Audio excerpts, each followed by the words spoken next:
Pago masih ada bewok di sana over kepada Karau dan Nuningau dari yang dibantu oleh Lobo kembali masih di sana. Bocah Aceh bekerja sama dengan Dodo langsung dengan tengah kembali kepada Aceh.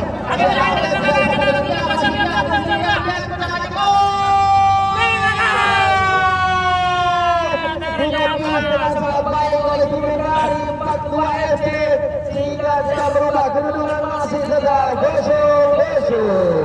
Madua FC lakukan serangan dari sayap kanan maksudnya kepada siapa? Ancang-ancang dia masih melihat situasi lemah lampu ke tengah kita kadang saja oleh Rian over kepada siapa? Masih ke sana Rian bersama dengan Bek dari sebelah sebelah masih Rian ditangkap saja pemain dari Madua FC. Di sana ada bagus sekali para pemain dari sebelah dalam masih ada Rian dan juga di sebelah sana dari Madua FC.